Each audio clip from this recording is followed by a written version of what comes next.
እንግዲህ ሁለት አይነት ደመናዎች አሉ። አንደኛው ደመና ዝናብን የያዘ ደመና ነው፣ ያሁኑ አይደለም፣ ቅድም የነበረው ማለት ነው። ሁለተኛው ደመና ደግሞ የተራቆተ ደመና፣ ዝናብ የሌለው ደመና። ለምሳሌ አሁን ያለችው ደመና እናያለን። ግን ተውት፣ የካቲቱ፣ የመጋቢቱ፣ የሚያዝያው፣ የግንቦት ደመና አለ አይደለም። ለምሳሌ በአውሮፕላን ስትሄዱ ጥጥ እንደ ተባዘተ ጥጥ የተከመረ ግን በውስጡ ምን የሌለው ዝናብ የሌለው አለ። ግን ሁለቱ ልዩነት አለው። ለምሳሌ ዝናብ የያዘ ደመናና ዝናብ ያልያዘ ደመና በምን ትለዩታላችሁ? ቀላል ጥያቄ እኮ ነው። ቀና ብላችሁ ስትመለከቱት ዝናብ የሌለው ደመና ምን ሆኖ ይታያል? ነጭ ሆኖ ይታያል። ዝናብንስ የተሸከመ ደመና ጠቁሮ ይታያል። ዳዊት ምን አለ? ጨልሙ ማያት በውስተ ደመናት፣ ውሆች አለ በደመናት ውስጥ ምን አሉ? ጠቆሩ ይላል። እና መጽሐፍ ቅዱስ ሁለቱንም ደመናዎች በአግባቡ ያስቀምጣል። ለምሳሌ ዝናብን ስለተሸከመ ደመና በመሳፍንት 5:4 ላይ ደመናት ደግሞ ውሃን አንጠበጠቡ ይላል። ይሄ ትንሽ አስፈሪ ደመና ነው። የዘመናችንን ደመና ይመስለኛል። በጭጋግ የተመላ ነው። እስካሁን ደስ የሚሉ ደመናዎችን ያየ ነው። ይሄ ግን ትንሽ ወሳኝ ነው። ድቅድቅ ደመና አንዴ ምድርን ያገኛታል። እስካሁን ግን አልመጣም። መልካቸው የፈረስ የሚመስል በኃይል የሚሮጡ የማይቆስሉ የማይደሙ በአጥር ላይ የሚሄዱ በመስኮት ውስጥ የሚሾልኩ ፍጡራን መገለጣቸው አይቀርም።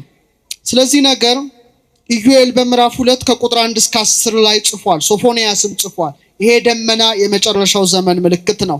እንዲህ ይላል። ቃሉን በደንብ አድርጋችሁ አድምጡ፣ ዘመናችን ስለሆነ እናውቀዋለን። በምድር የሚኖሩ ሁሉ ይንቀጥቀጡ፣ የእግዚአብሔር ቀን መጥቷል።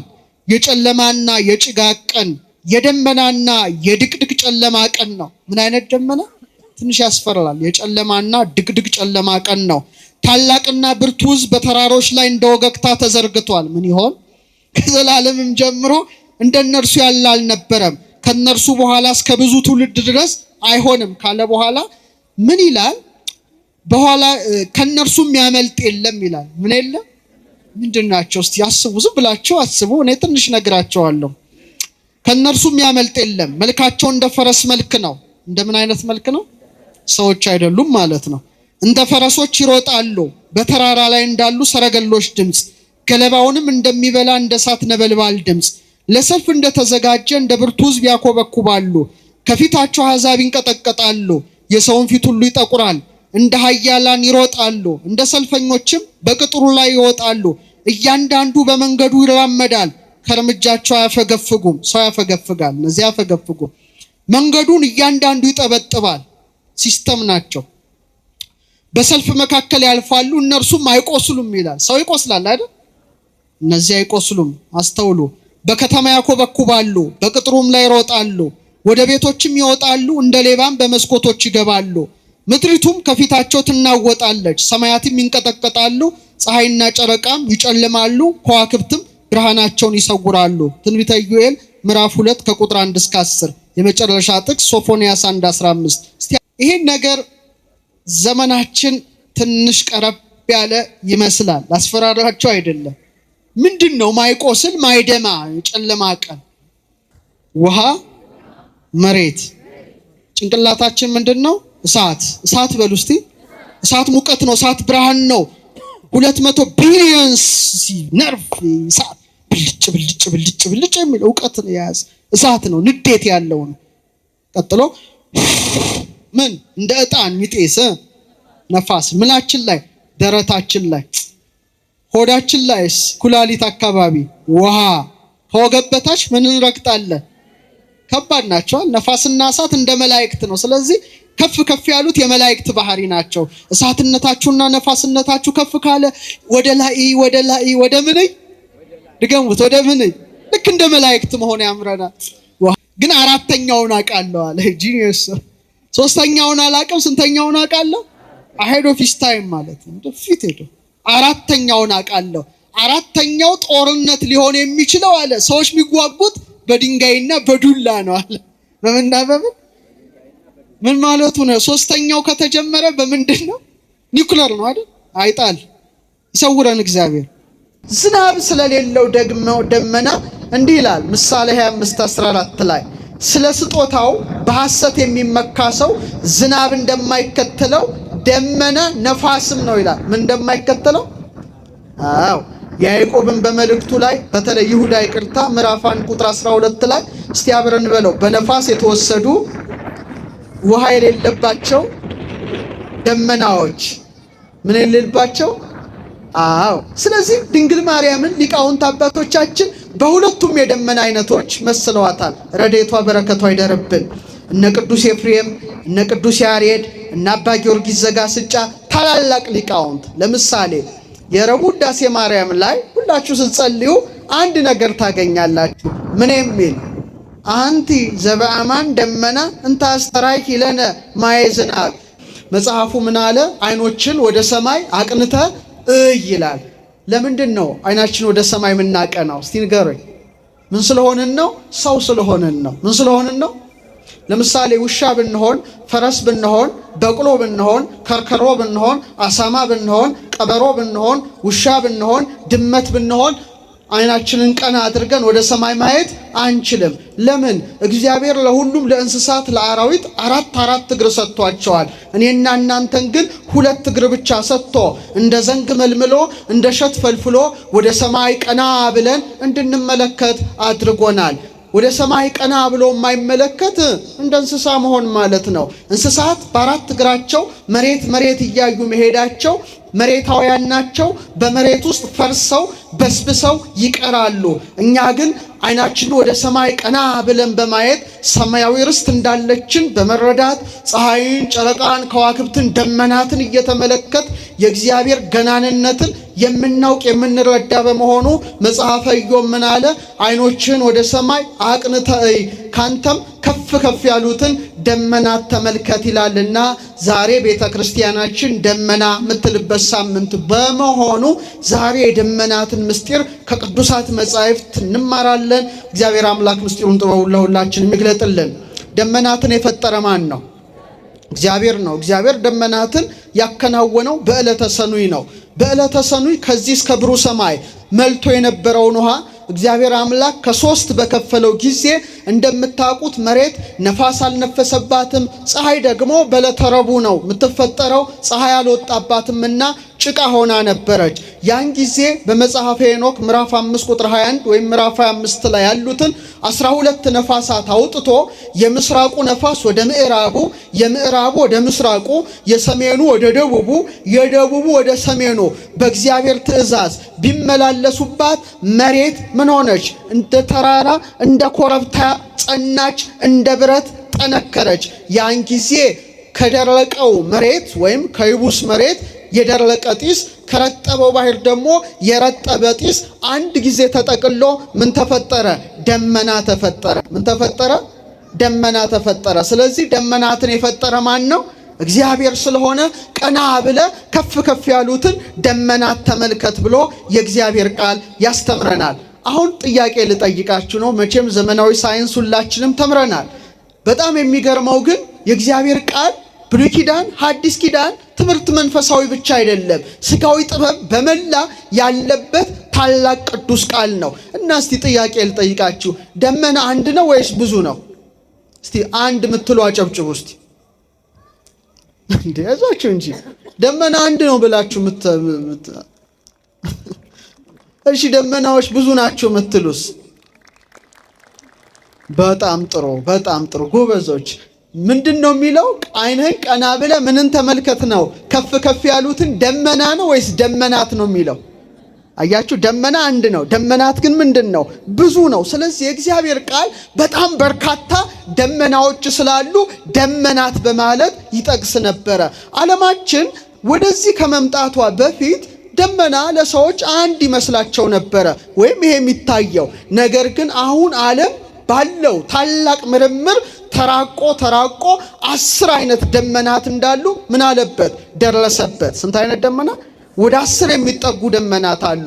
ይሄ የምታዩት ታህታይ ደመና ይባላል። እንደምታዩት ከ6500 ጫማ ወይም 1981 ሜትር የሚርቅ ነው። ይሄን የፈጠረ ማን ነው? ከዚህ ላይ ምን ይፈሳል? ዝናብ ይፈሳል። ከፍ ብለን ስንመለከት ደግሞ ማዕከላዊ ደመና አለ። ለምሳሌ አውሮፕላን ላይ ስትሄዱ አውሮፕላኑ ምን ያደርጋል? ከፍ ይላል። ደመናቱን ይሄ የሚታየውን ደመና ከታቹ ያደርጋል። ይሄ ማዕከላዊ ደመና ይባላል። ከ6500 እስከ 20000 ጫማ ማለትም ከ1980 እስከ 6096 ሜትር መካከል ያለ ደመና ነው። ይሄን የፈጠረ ማን ነው? እግዚአብሔር ነው። ከዛ በኋላ ደግሞ ላዕላይ ደመና አለ። በጣም ከፍ ያለ ምጡቅ ደመና አለ። ሰለስቱ ምዕት ምን አሉ? ግሩም በውስተ ደመናት። በደመናት ውስጥ እግዚአብሔር ምንድን ነው? ግሩም ነው። ወልዑልም ሰማያት፣ ከሰማያት ይልቅ ምንድን ነው? ከፍ ከፍ ያለ ነው። እግዚአብሔር ስቡ በኩሉ ፍናዊሁ፣ እግዚአብሔር በመንገዱ ሁሉ ምንድን ነው? ምስጉን ነው። ላዕላይ ደመና ደግሞ ከ20000 ጫማ በላይ ወደ ላይ ያሉ ወይም ከ6096 ሜትር በላይ ከፍ ያሉት ደመናዎች ናቸውና እግዚአብሔር አምላክ በኢዮብ አድሮ ምን አለ? ዓይንህን ቀና አድርገህ ተመልከት፣ ከፍ ከፍ ያሉትን ደመናትን ምን በል እያቸው ይላልና ለመጀመሪያ ጊዜ ብዙ አይነት ደመናዎች እንዳሉ የገለጠ የማን ቃል ነው? ሳይንስ ነው ወይስ መጽሐፍ ቅዱስ ነው? መጽሐፍ ቅዱስ ነው። በጣም ጥሩ። ሌላው ጥያቄ ደመናት ክብደት አላቸው ወይስ ቀላል ናቸው? ምን ይመስላችኋል? ዝም ብላችሁ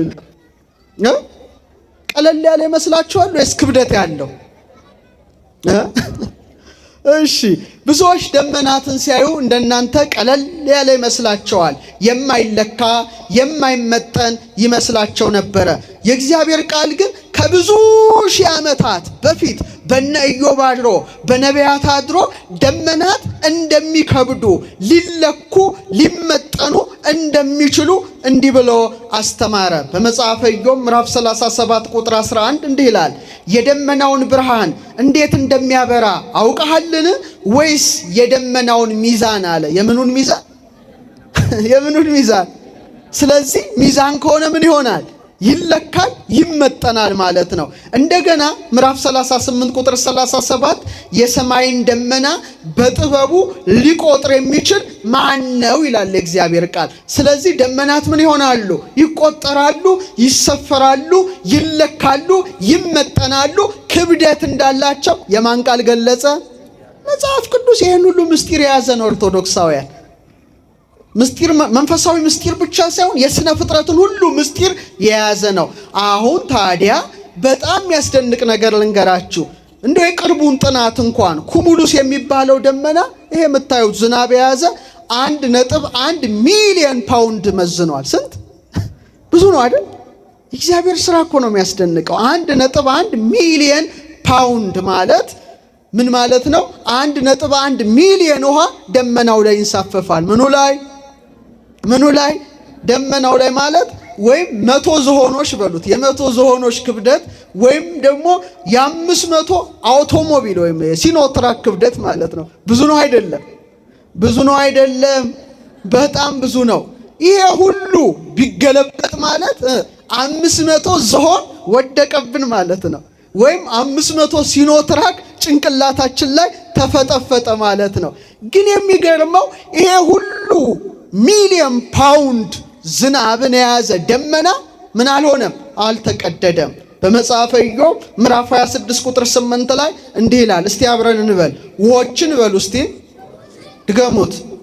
ወይም ዝናሞችን በደመናት ውስጥ ያስራል፣ ደመናይቱ ከታች አልተቀደደችም። ክብር ለአምላካችን ለልዑል እግዚአብሔር። በጣም ይገርማል። እንዴት አይነት ምስጢር ነው! 1.1 ሚሊዮን ፓውንድ የሚመዝን ዝናብ ደመናቱ ተሸክመዋለች፣ ግን ደመናዋ ምን አልሆነችም ማለት አልተቀደደችም በማለት የእግዚአብሔር ቃል ይገልጣል። ታዲያ እግዚአብሔር ደመናን ሲፈጥር እንድናደንቅ እንድንመረምር ከማድረጉ ጋር ተያይዞ ብዙ መንፈሳዊ ምስጢር ከደመና እንድንማር እግዚአብሔር ፈቅዷል። አንደኛ ደመና በሉ እስቲ የእግዚአብሔር ክብር ምሳሌ ነው። ልዑል እግዚአብሔር ክብሩን ገናንነቱን በኦሪትም በብሉይ ኪዳንም በሐዲስ ኪዳንም በምን ገልጧል? በደመናት ውስጥ ገልጧል። ስለዚህ ሰዎች አይናቸውን አቅንተው ደመናትን ሲመለከቱ የማንን ክብር መረዳት አለባቸው? የእግዚአብሔርን ክብር፣ የእግዚአብሔር ገናንነትን። እኛ የእግዚአብሔር ክብሩን የእግዚአብሔር ገናንነቱን የማናደንቀው ሁሌ መሬት መሬት መሬት መሬት እያየን ወደ መሬት ስለምንገባ ነው እንጂ ቀና ብንል ሰማያት ይነግራ ስብሐተ እግዚአብሔር፣ ሰማያት የእግዚአብሔርን ክብር ምን ይላሉ? ይመሰክራሉ። ጠፈርም አለ የእጁን ሥራ ያወራል፣ ደመናትም ጌትነቱን ያውጃሉ። በተለይ በኦሪት ዘጸአት ምዕራፍ 33 ከቁጥር 9 እስከ 10 እንዲህ ይላል። ሙሴም ወደ ድንኳኑ በገባ ጊዜ የደመና አምድ ይወርድ ነበረ፣ በድንኳኑም ደጃፍ ይቆም ነበረ። እግዚአብሔርም ሙሴን ይናገረው ነበረ። ሕዝቡም ሁሉ የደመናውን አምድ በድንኳኑ ደጃፍ ሲቆም ያው ነበረ። ሕዝቡም እያንዳንዱ ይላል በድንኳኑ ደጃፍ ይሰግድ ነበር ይላል። እግዚአብሔር ሲገለጥ ምን ይወርድ ነበረ? የደመና ምሰሶ ይገለጥ ነበረ። ስለዚህ ደመና የማን ክብር ምሳሌ ሆኖ ተገልጧል? የልዑል እግዚአብሔር ክብር ምሳሌ ሆኖ ተገልጧል። ይሄ እንግዲህ በደብተራ ኦሪት ደጋግሞ እግዚአብሔር ሲገለጥ ደመና ዙሪያውን ታቦተ ጽዮን ያለችበትን ድንኳን ምን ያደርገው ነበረ? ይከበው ነበረ። ደመናው ካልተንቀሳቀሰ እስራኤል አይንቀሳቀሱ። ስለሚገለጥ እግዚአብሔር ሲፈቅድ በኪሩቤል በሱራፌል ሰረገላ ላይ እንደሚገለጽ በተመሳሳይ ደግሞ በደመና አምድ ላይ ለእስራኤል ይገለጥ ነበር። ዛሬም ለኔና ለናንተ በረድኤት ይገለጥልን። በአንደኛ ነገሥት ምዕራፍ 8 ቁጥር 10 ላይ ሰሎሞን ቤተ መቅደስን ሰርቶ ሲፈጽም ካህናቱ ከመቅደሱ በመጡ ጊዜ ደመናው የእግዚአብሔርን ቤት መላው ይላል። የማንም ቤት መላው? ያን ጊዜ ካህናቱ ማገልገል እስኪያቅታቸው ድረስ። ስለዚህ የእግዚአብሔር ጸጋ፣ የእግዚአብሔር ክብር፣ የእግዚአብሔር ገናንነት በምን ይገለጣል? በደመና ይገለጣል ማለት ነው። ስለዚህ ይህ ሳምንት ደመና ብለው አባቶቻችን ሲሰይሙት ይሄን ሁሉ ምስጢር እንድናውቅ እንድንረዳ ነው። እግዚአብሔር ለምሳሌ በሲና ተራራ ተገለጠ። በሐዲስ ኪዳን ደግሞ ምን ተራራ ላይ ተገለጠ? እግዚአብሔር ይስጣችሁ። በደብረ ታቦር በሲና ተራራም ሲገለጥ በታቦር ተራራም ሲገለጥ ምን ነበረ? ሁለቱም ቦታ ደመናት ነበሩ። ግን የሁለቱ ደመናት ቀለም ግን ይለይ ነበረ። ይሄ በጣም ያስደንቃል። ለምሳሌ በዘጸአት 19 ከ9 እስከ 16 በድቅድቅ ደመና፣ በከባድ ደመና፣ በጭጋግ ነበረ እግዚአብሔር የተገለጠው። ያ ዘመን አስፈሪ ነው። ያ ዘመን አስደንጋጭ ነው። እነሆ በከባድ ደመና እመጣልሃለሁ አለው። ሙሴም የሕዝቡን ቃል ለእግዚአብሔር ነገረ። እንዲህም ሆነ በሦስተኛው ቀን በማለዳ ጊዜ ነጎድጓድና መብረቅ ከባድም ደመና እጅግ የበረታ የቀንደ መለከት ድምፅ በተራራው ላይ ነበረ። በሰፈሩም የነበሩ ሕዝብ ሁሉ ተንቀጠቀጡ ይላል። እግዚአብሔር በምን ተገለጠ? በከባድ ደመና። እስቲ በሉ። በማቴዎስ 17:5 ደግሞ በተቃራኒው በብሩህ ደመና ተገለጠላቸው። እነሆ ከደመናውም በእርሱ ደስ የሚለኝ የምወደው ልጅ ይህ ነው፣ እርሱን ስሙት የሚል ድምፅ መጣ ይላል። በሲና ተራራ ላይ በምን አምሳል ተገለጠ? በከባድ ደመና። ለምን? የብሉይ ኪዳን ዘመን ነው። ለምን? የቁጣ ዘመን ነው። ለኔ ባትገዙ አጠፋቸዋለሁ ሚልበት ዘመን ነው። በአዲስ ኪዳን ግን የእግዚአብሔር ልጅ ሰው ሆኖ ተገልጧልና በድቅድቅ ጨለማ በከባድ ደመና ሳይሆን በብሩህ ደመና ተገልጦ ፊቱ እንደ ፀሐይ ያበራ ሕይወታችንን አበራልን። ክብር ለኢየሱስ ክርስቶስ አምላካችን ይሁን። ይገርማል። ስለዚህ የብሉዩ ደመና በተራራ ላይ፣ የሐዲሱ ደመና በተራራ ላይ፣ ያ ድቅድቅ ደመና በሲና ተራራ፣ ይህ ብሩህ ደመና በታቦር ላይ በመግለጡ ደመና የምን መገለጫው ነው? የእግዚአብሔር ጌትነትና ክብር መገለጫው ነው። እና ሊቃውንት ምን ይላሉ? የክርስቶስ የታቦር ክብሩ፣ የምን ክብሩ? የታቦር ክብሩ፣ የዕርገት ክብሩ፣ የምጽአት ክብሩ ሁሉ በደመና ይገለጣል። ለምሳሌ ምጽአቱን እስቲ እንመልከት። ማቴዎስ 24:30 የሰው ልጅን አለ በኃይልና በብዙ ክብር በሰማይ ደመና ሲመጣ ያዩታል። በምን ደመና? አምላካችን ዓለምን ለማሳለፍ ሲመጣ በምን ደመና ይመጣል?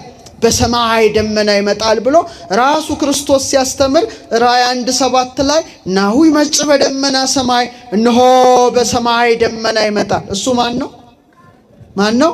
መድኃኔዓለም ክርስቶስ ነው። ዓይን ሁሉ ታየዋለች፣ ይልቁኑ የወጉት ያዩታል ይላል። ምን ያሉት? በችንካር የቸነከሩት በጦር የወጉት ያዩታል። የምድር አሕዛብ ሁሉ ስለ እርሱ ዋይ ዋይ ይላሉ አለ። ስለዚህ የክብር ባለቤት ክርስቶስ ሲመጣ በምን ይመጣል ማለት ነው? በሰማይ ደመና ይመጣል። የሐዋርያት ሥራ ምዕራፍ 1 ቁጥር 9 ላይ ይህን ከተናገረ በኋላ እነርሱ እያዩት ከፍ ከፍ አለ፣ ደመናም ከዓይናቸው ሰውራ ተቀበለችው ይላል። ከምን ሰውራ? ጌታችን ሲያርግ ምን ነበረች? ብሪት ደመና መታ ነበረ። እያዩት ደመናዋ ተቀብለው ወደ ሰማይ አረገ። ሐዋርያት በናፍቆት ሽቅብ ሽቅብ ሲያዩ መላእክት ምን አሏቸው? በደመና ስላረገው ስለ መሲህ ክርስቶስ፣ ስለ አዶናይ ክርስቶስ፣ ስለ ጸባዖት ክርስቶስ ምን አሏቸው? አንትሙ ሰብአ ገሊላ ምንትኑ ቆምክሙ ትራዩ ሰማይ፣ እናንተ የገሊላ ሰዎች ሽቅብ ሽቅብ እያያችሁ ስለምን ቆማችኋል? ዝውቱ ኢየሱስ ዘዐርገ እምኀቤክሙ ውስተ ሰማይ።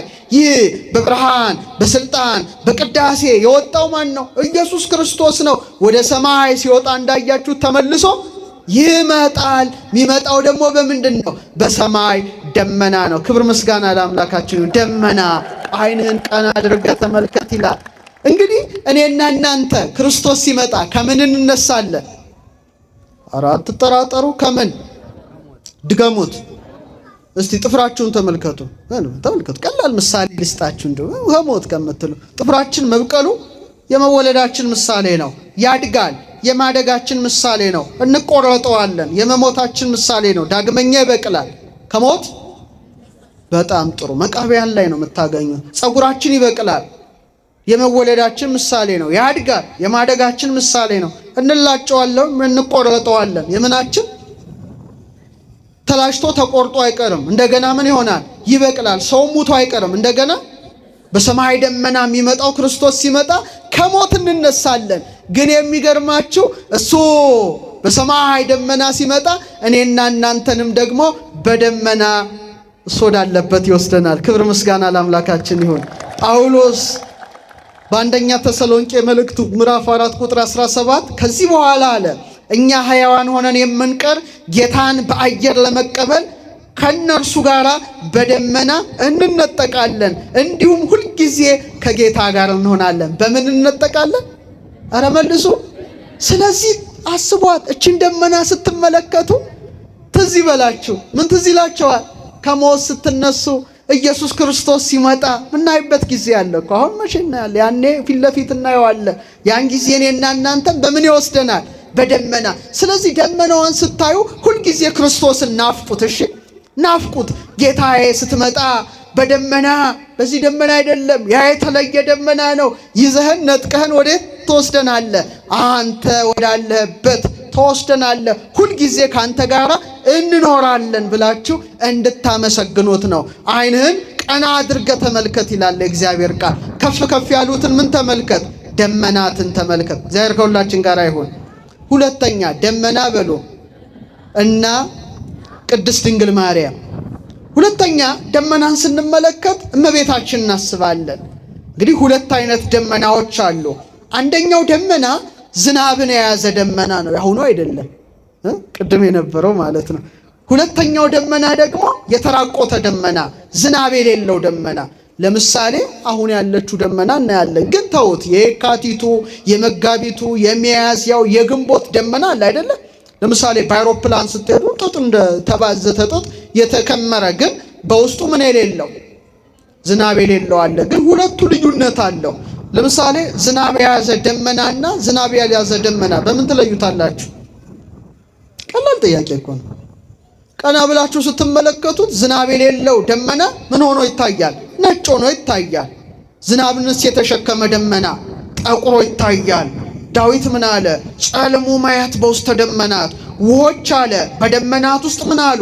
ጠቆሩ ይላል። እና መጽሐፍ ቅዱስ ሁለቱንም ደመናዎች በአግባቡ ያስቀምጣል።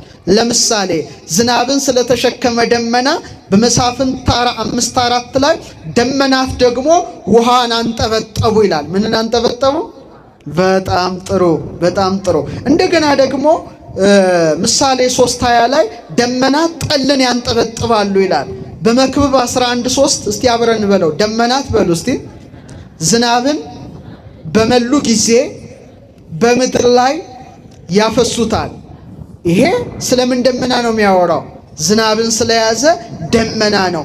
ዝናብ ስለሌለው ደግሞ ደመና እንዲህ ይላል ምሳሌ 25:14 ላይ ስለ ስጦታው በሐሰት የሚመካ ሰው ዝናብ እንደማይከተለው ደመና ነፋስም ነው ይላል። ምን እንደማይከተለው?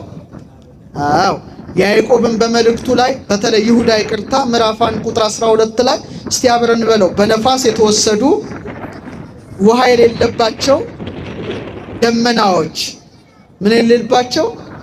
አዎ ስለዚህ ድንግል ማርያምን ሊቃውንት አባቶቻችን በሁለቱም የደመና አይነቶች መስለዋታል። ረድኤቷ በረከቷ ይደርብን። እነ ቅዱስ ኤፍሬም፣ እነ ቅዱስ ያሬድ፣ እነ አባ ጊዮርጊስ ዘጋስጫ ታላላቅ ሊቃውንት ለምሳሌ የረቡዕ ውዳሴ ማርያም ላይ ሁላችሁ ስትጸልዩ አንድ ነገር ታገኛላችሁ። ምን የሚል? አንቲ ዘበአማን ደመና እንተ አስተርአኪ ለነ ማየ ዝናብ፣ ንጹሕ የዝናብን ውሃ ያሽ እውነተኛ ደመና አንቺ ነሽ ይላታል። ምን አይነት ደመና? ምንን ያሽ? የዝናብን ውሃ ያሽ። በጣም ይገርማል። እቺ የሰኔዋ ደመና፣ የሐምሌዋ ደመና፣ የነሐሴ ደመና በውስጧ ዝናብን እንደተሸከመች ብርቲቱ ደመና ቅድስት ድንግል ማርያም ደግሞ ማንም በማኅፀኗ ተሸከመች። የሕይወት ዝናብ፣ የሕይወት ውሃ ጠለ ሕይወት ክርስቶስን በማኅፀኗ ተሸከመች። ክብር ለእናታችን ለድንግል ማርያም። የነፍሳትን ጥም የቆረጠው የሕይወት ውሃ እኔ ነኝ ብሎ ያስተማረውን እውነተኛውን ውሃ፣ እውነተኛውን ዝናብ፣ እውነተኛውን ጠል ክርስቶስን በማኅፀኗ ተሸከመች። ስለዚህ በመስኮት ላይ ሆናችሁ በቤታችሁ መስኮት ሆናችሁ ደመናቱ ዝናቡን ጠብ ጠብ ጠብ ጠብ እያሉ ሲያርከፈክፉት ማንን አስቡ? ደመናዋን ስታስቡ ማንን አስቡ? ድንግል ማርያምን። ዝናቡን ስታዩ ማንን አስቡ? የሕይወት ውሃ ኢየሱስ ክርስቶስን ማሰብ አለብን። አባ ጊዮርጊስ ዘጋስጫ ምን ይላል? ንዑ እንከ ከመናልዕላ ለዛቲ ደመና ብርሃን እንተ ጾረቶ ለማየ ዝናብ ንጹሕ። ንጹሕ የዝናብ ውሃ የተባለ ንጹሕ ማን ነው? ክርስቶስ ነው። ንጹሕ የዝናብ ውሃ የተባለ ክርስቶስን በማኅፀኗ የተሸከመች የብርሃን ደመና የተባለች ቅድስት ድንግልን እናከብራት እናገናት ዘንድ ኑ ተሰብሰቡ ይላል። ምን እንበላት ዘንድ? ምን አይነት ደመናዋ? የብርሃን ደመና። ምንን የተሸከመች? ንጹሕ የዝናብ ውሃ መድኃኔ ዓለም ክርስቶስ ንጉሣችን የተሸከመች እውነተኛዋ ደመና ወላዲተ አምላክ ናት። ረድኤቷ በረከቷ ይደርብን። እንግዲህ የሊቃውንት የንስር ዓይን ነው ያላቸው። እነ ቄርሎስ ያሬድ ደግሞ አይ አሉ ደግሞ ድንግል ማርያምን ዋ በተሸከመች ደመና አንመስላትም፣ በሌላ ደግሞ ደመና መሰሏት። ውሃን ባልተሸከመች ደመና። እስቲ በሉ ውሃን ባልተሸከመች ደመና። ቅዱስ ያሬድ በድጓው ላይ ምን ይላል? ንጽሕት ይእቲ በድንግልና አልባቲ ሙስና ራቁ ደመና ጸምር ጸዓዳ። በድንግልናው አለ ነውር ነቀፋ አይደለም። መጀመሪያ ምንድን ነው የሚለው? ሰአሊ ለነ ማርያም፣ ማርያም ለምኝልን። ንጽሕት በድንግልና ንጽሕት ነውሽ፣ አልባቲ ሙስና ነውር ነቀፋ የሌለብሽ፣ ጸምር ጸዓዳ ነጭ ብዝት ግምጃ ካለ በኋላ ራቁ ደመና የተራቆተች ደመና። ምን አይነት ደመና? በጣም ይገርማል። የተራቆተች ደመና። እነ ኤፍሬም ዝናብን በተሸከመች ደመና ሲመስል ያሬድ አባታችን ማኅቶተ ቤተ ክርስቲያን ደግሞ ዝናብን ባልተሸከመች ደመና ይመስላታል። ለምን ይመስላችኋል?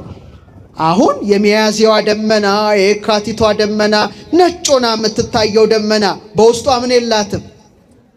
የዝናብ ጠብታ የዝናብ ነጠብጣብ በውስጧ እንደሌለ ድንግል ማርያም ወላዲተ አምላክም በዝናብ ነጠብጣብ የተመሰለ የወንድ ዘር ፈጽሞ የለባትም።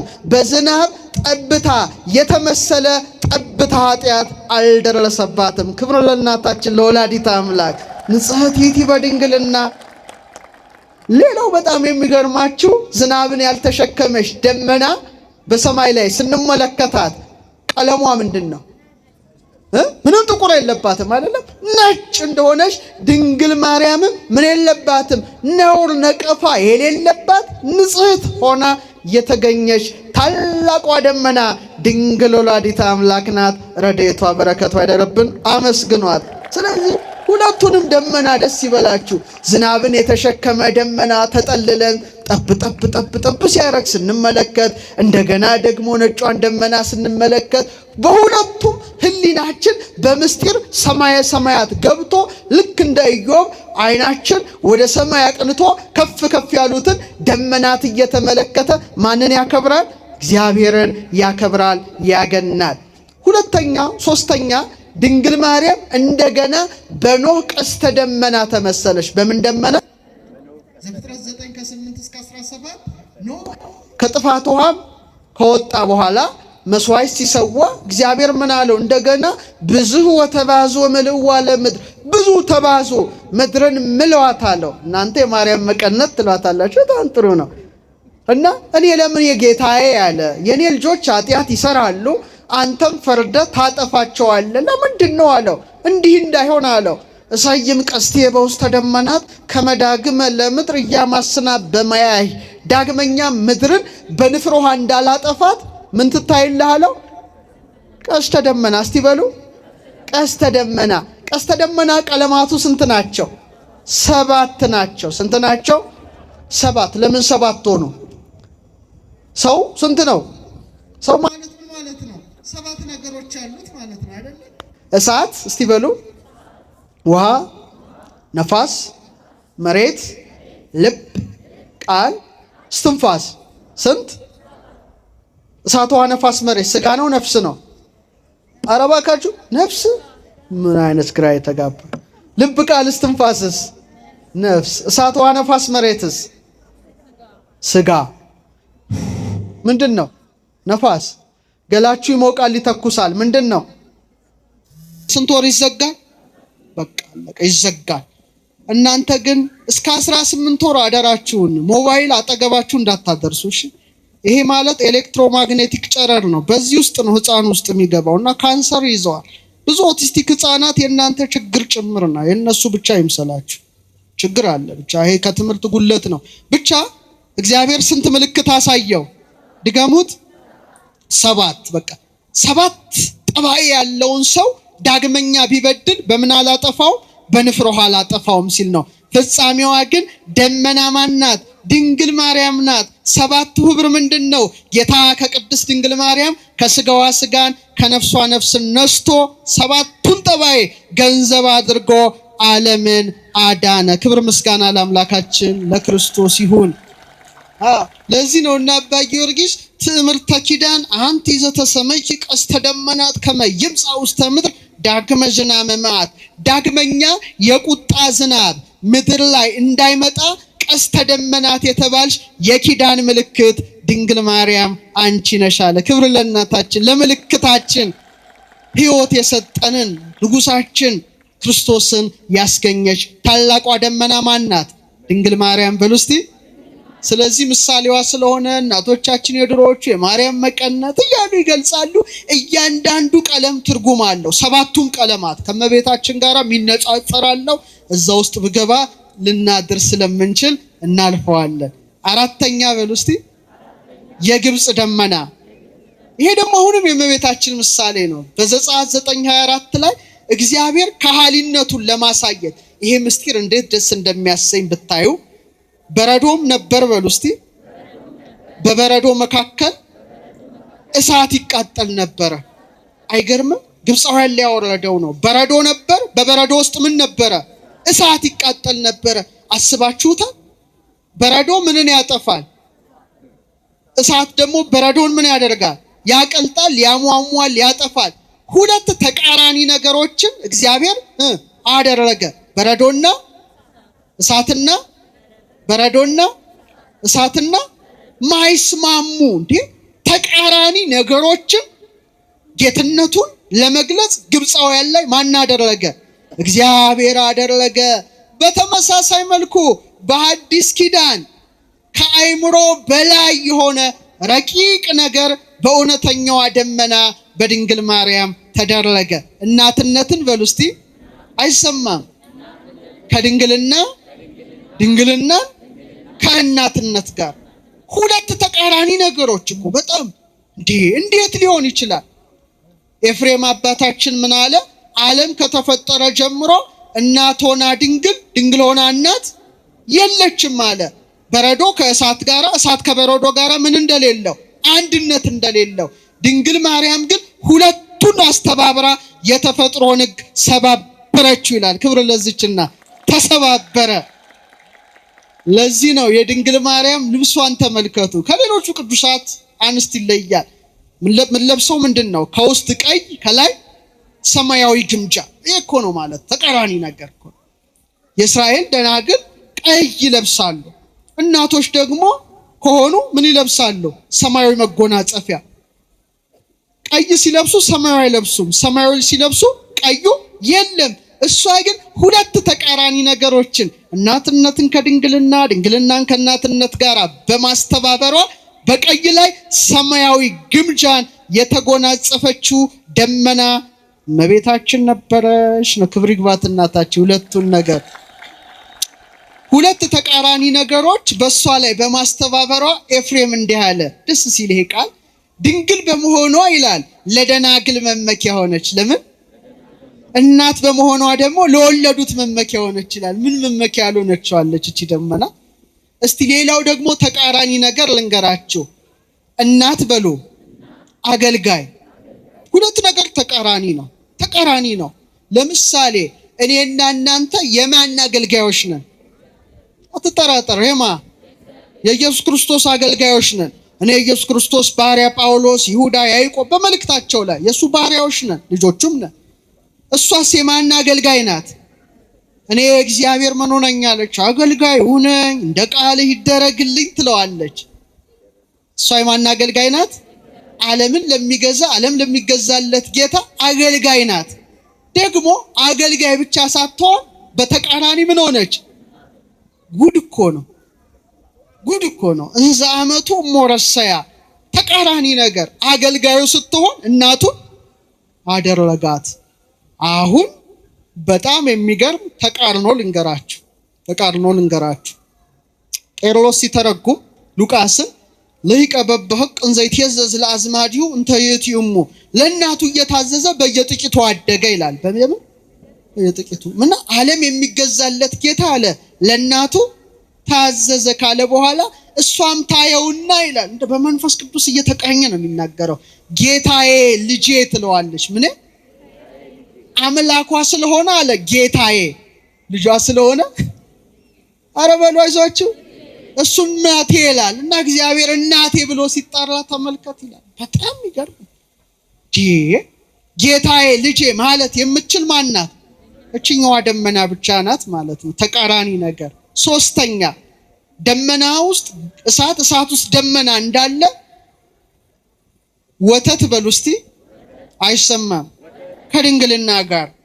ይሄ ጹም ያሰኛል። ዝም ብለህ እስቲ ኮንተምፕሌት አድርጎ አሰላስለው ስትሄዱ ያሰላሰላችሁ ሂዱ። አሁን ደናግል ሴቶችና እህቶቻችን ወተት የላቸው። ልክ ሲወልዱ ግን እግዚአብሔር ሕፃኑን በሚያሳድግበት ገንዘብ ከጡታቸው ጫፍ ምንን ያፈሳል? ወተትን ያፈሳል። ይሄ የሚገርም ነው። እሷ ግን ድንግል ሆና ሳለች በቤተልሔም ከጡቶቿ ምን ተገኘ?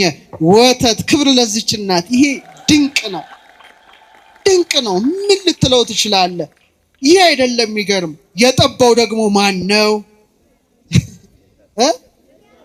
በጣም ጥሩ። ፍጥረታትን በዝናብ አብቅሎ በፀሐይ አብስሎ የሚመግብ ለነ ሚካኤል ምስጋናን የሚመግብ መጋቢ ዓለማት ጌታ ነው የተመገበው። ስለዚህ ይሄን ቃል አብረን እንለዋለን በደንብ አድርገን። ይሄ ፍሬም ነው። ፈጣሪዋ ስለሆንክ በሉ እስቲ። የቴዎሎጂ ነው ወቀው። ፈጣሪዋ ስለሆንክ ለድንግል እናት ለጡቶቿ ወተትን ሰጠ። ልጇ ስለሆንክ ከሰጠሃት ወተት መልሰ ጠባ። አይገርም? ፈጣሪዋ ስለሆንክ አለ። ምኗ ስለሆንክ? ፈጣሪዋ ስለሆንክ ለድንግል እናት ለጡቶቿ ወተትን ሰጠ። ደግሞ አለ ልጇ ስለሆንክ ደግሞ ከሰጠሃት ወተት መልሰ ጠባ። ድንግል ለአንተ ለሁሉ መጋቢ የተውሶ ወተት ሰጠች። ምን አይነት ወተት? ማነው የዋሳት? ግን የብድር ወተት ማለት ነው። ልጇን ያበደራት አስቡ። ድንግል ለአንተ የተውሶ ወተት ሰጠች። ሰማያትን በዘረጋው ቀኝ እጅ ጡቶቿን ጨበጥ። ክብር ለአምላካችን ለክርስቶስ። በቤተልሔም የተገለጠ ምስጢር ነው። ስለዚህ ይሄን ደመና አስቡ፣ ተረዱ፣ እወቁ ነው። የመጨረሻዋ ደመናችን ነግራችሁ አበቃለሁ። በዘጸአት 16 ከ13 እስከ 23 የተገለጠች ደመና ናት። ያቺ ደመና እስራኤል በምድረ በዳ ሳሉ ምንን ይዛ ተገኘች? መና። እስቲ በሉ ምን ይዛ ተገኘች? ያቺ ደመና እስራኤላውያን ስጋዊ ረሃብ ያስታገሰ ምን አስገኘች? መናን ይዛ ተገኘች። ነገር ግን በሚገርም መልኩ እስራኤላውያን ከደመናዋ የተገኘውን መና ቢመገቡም ከሞት ዳኑ? ኧረ መልሱ፣ አልዳኑም። ድንግል ማርያም ግን ያስገኘችው መና ስሙ ማን ነው? ኢየሱስ ክርስቶስ። እስቲ በሉ እውነተኛውን መና ክርስቶስን ሰጠችን። ክብር ለእናታችን። ኦ ማርያም በእንተ ዝና ፈቅረች ዮና ቤኪ። ማርያም ስለዚህ ነገር እንወድሻለን አለ፣ ከፍ ከፍ እናደርግሻለን። እስመ ወለድኪ ለነ መብላ ጽድቅ ዘበአማን። እውነተኛውን መብል ውስጥ ሕይወት ዘበአማን፣ እውነተኛውን መጠጥ ማን ነው? እሱ ኢየሱስ ክርስቶስ። እውነተኛውን መና የያዘችልን ታላቋ ደመና ድንግል ማርያም ናት። ክብር ይግባት እናታችን። ቅዱስ ያሬድ አሁንም ልጥቀሰው። ቅዱስ ያሬድ እንዲህ ይላታል፣ አይ ይእቲ ዛቲ ቀሊል ደመና እንተ ትጸውር መና ማርያም ይእቲ ንጽሕት በድንግልና አልባቲ ሙስና። እስቲ ወደ አማርኛን በለው፣ መናን በሉ እስቲ። የተሸከመች ፈጣን ደመና የትኛይቱ ናት? ነውር ነቀፋ የሌለባት በድንግልና ንጽሕት የምትሆን ማርያም ናታ። ክብር ለያሬድ አባታችን። ይገርም ነው። በመጨረሻ ስለ እናቱ ደመናነት በኢሳይያስ አድሮ ምዕራፍ 19 ቁጥር 1 ላይ እንዲህ ይላል፣ ናሁ የወረደ እግዚእነ ውስተ ምድረ ግብፅ ተጽዕኖ ዲበ ደመና ቀሊል። እነሆ እግዚአብሔር በፈጣን ደመና እየበረረ ወደ ግብፅ ይወርዳል፣ የግብፅም ጣዖታት በፊቱ ይረዳሉ ይላል ኢሳይያስ። አይገርምም? በምን ደመና እየበረረ እግዚአብሔር በምን ደመና? በፈጣን ደመና እየበረረ ወደ ግብፅ ይወርዳል፣ የግብፅም ጣዖታት በፊቱ ይረዳሉ ይላል። እስቲ ልብ አድርጋችሁ ኦርቶዶክሳውያን ተመልከቱ። ጠላታችን ዲያብሎስን ከሰው ልቡና አውጥቶ ለመስደድ ከስደታችን ሊመልሰን የኔና የናንተ ጌታ ኢየሱስ ክርስቶስ አዝላ ወደ ግብፅ የሄደች ማናት? አረ መልስ ስጠኝ። ማናት? እመቤታችን ናት። ስለዚህ ምን አለ? ፈጣን ደመና ይላታል። ድንግል ማርያም ፈጣን ናት። ደስ ይበላችሁ። ፈጣኗ ደመና፣ ደመና መፍጠኒት አዝላ ወደ ግብፅ ስትወርድ ኢሳይያስ የተናገረው ሊደርስ ሊፈጸም የግብፅ ጣዖታት ሁሉ ምን ሆኑ? ተፈረካከሱ፣ ወደቁ። ደመናዋ ድንግል ማርያም ነበረች። እነሆ እግዚአብሔር በምን ደመና? በፈጣን ደመና እየበረረ። ፈጣን ናት እናታችን። ወይን ሲያልቅ ምን ትላለሽ? ልጄ ምን የላቸው? ወይን የላቸው። አቤት ፍጥነቷ፣ አቤት ፍጥነቷ። ለዚህ እኮ ነው ዳዊት ንግስቲቱ በምን ትቆማለች አለ? ቀኝ ምን ስለሆነ ነው? ፈጣን ነው። እሷ ምልጃዋ ፈጣን ነው። ቀኝ ምንድን ነው? ብርቱ ነው። የድንግል ማርያም ምልጃ ምንድን ነው? የበረታ ነው። ቀኝ ኃያል ነው። ቢመታ ያደቃል፣ ቢወረውር ያርቃል፣ ቢያስር ያጠብቃል፣ ቢታገል ይጥላል፣ ግዳጅ ይፈጽማል። የደመና መፍጠኒት የድንግል ማርያም ምልጃ ግዳጅ ይፈጽማል።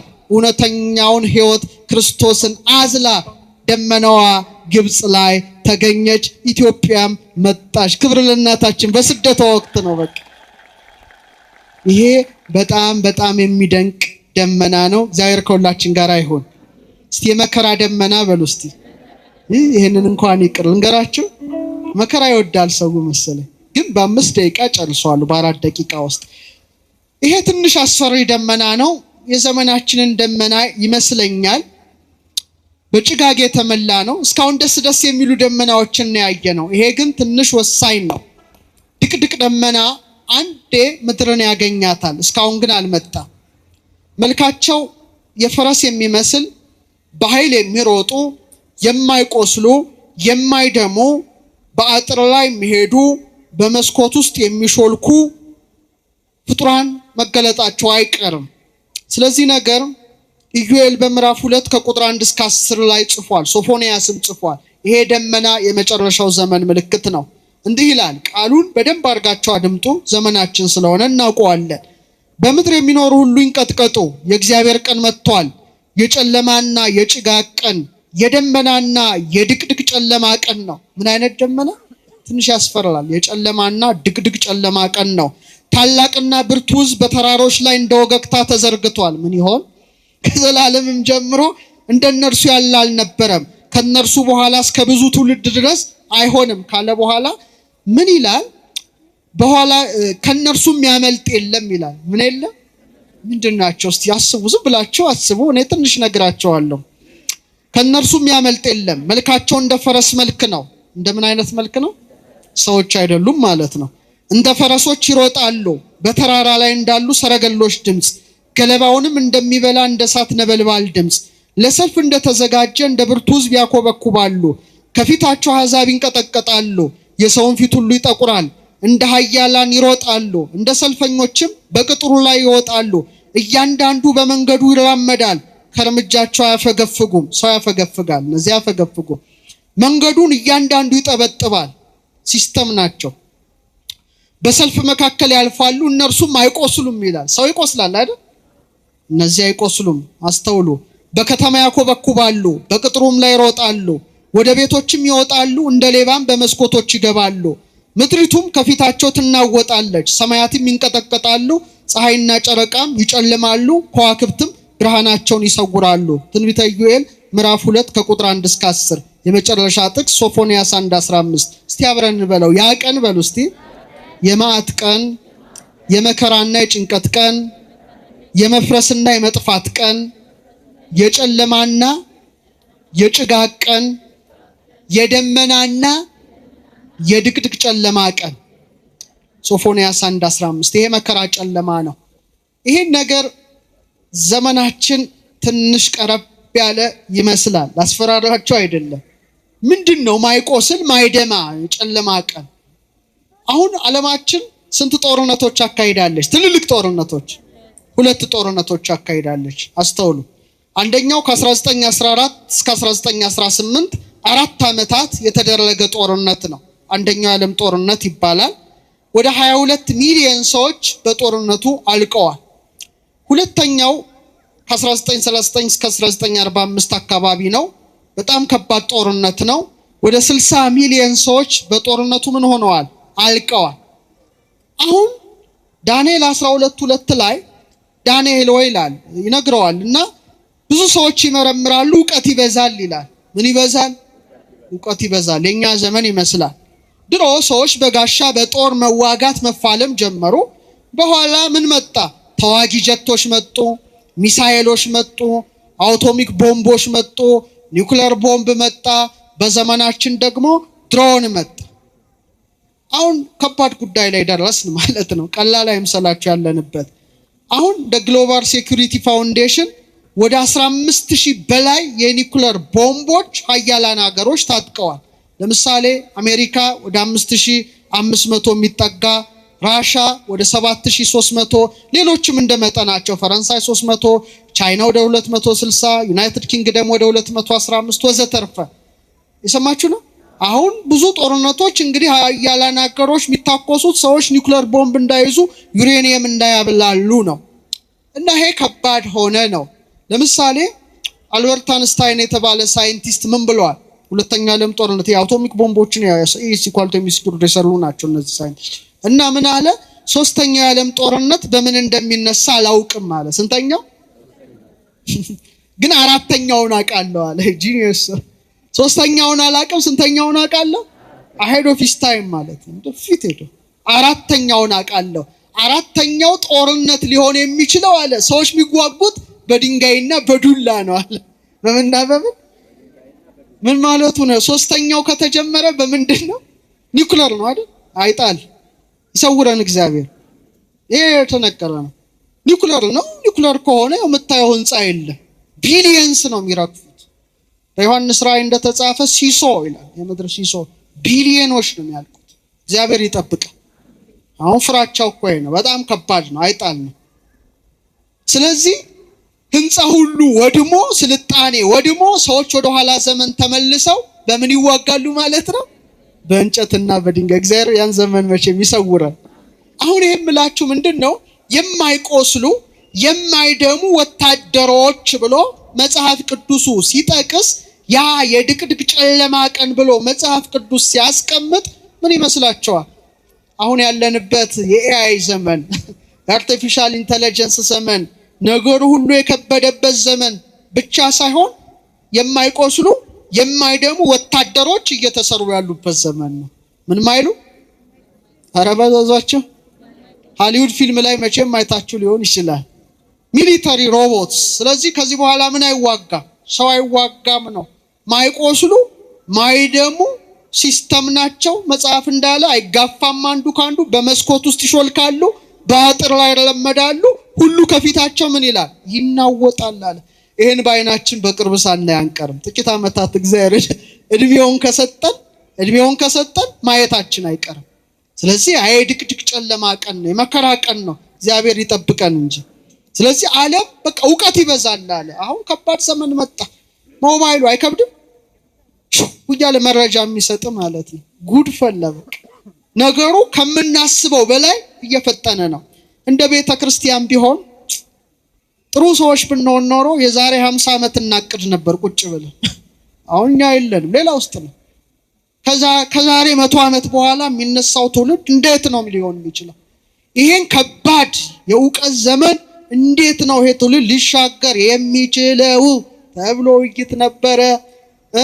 አይበለውና ጌታ ያለው አይቀርም የሚያስፈራ ነገር ይላል። ብዙ ነገሮች ሊገለጡ ይችላሉ፣ አእምሮ በላይ ሆኑ። እውነት ነው የምነግራችሁ፣ በዘመናችን ሊሆን ይችላል።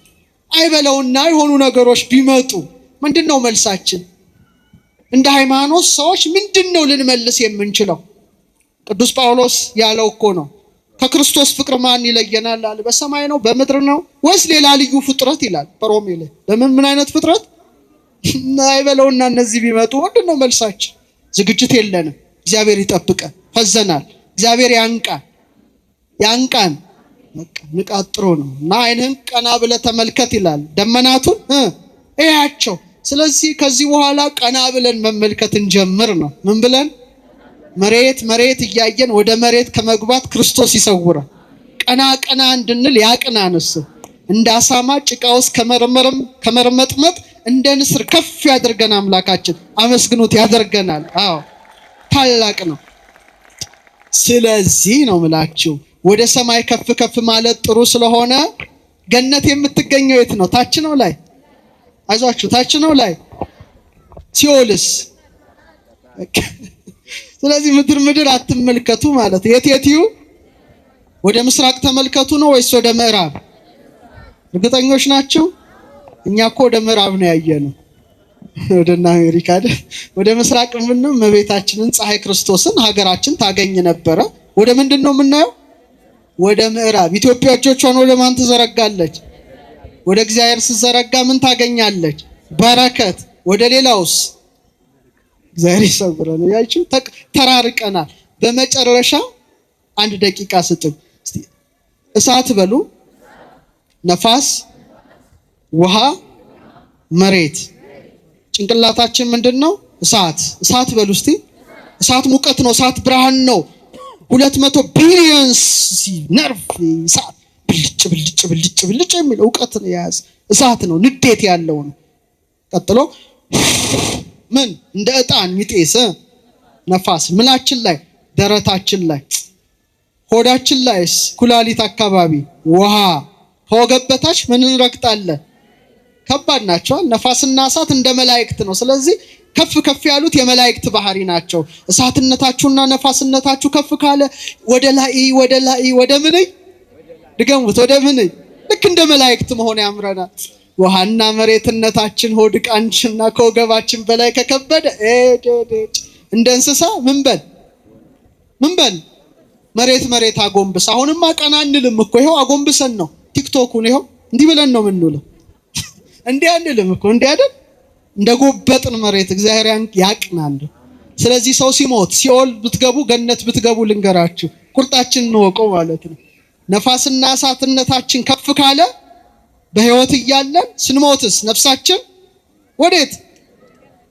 ውሃና መሬትነታችን ከከበደ ብላ ጠጣ ተኛ ውለድ ብላ ጠጣ ተኛ ውለድ አድካሚ ነገር እና ውሃነትና መሬትነት ከከበደ ወዴት ነው የምትገባው? እግዚአብሔር ይጠብቀን። ስለዚህ ውሃነትና መሬትነት ከከበደ መሬት ታያለ። እሳትና ነፋስነት ከፍ ካለ ዓይንህን ወደ ሰማይ አቅንተህ ካንተም ከፍ ያሉትን ደመናትን ተመልከት የሚለውን ትፈጽማለህ፣ ትፈጽሚያለሽ። እግዚአብሔር ቀና እንድናል ፈቃድ ይሁንልን። ወስብሐት ለእግዚአብሔር።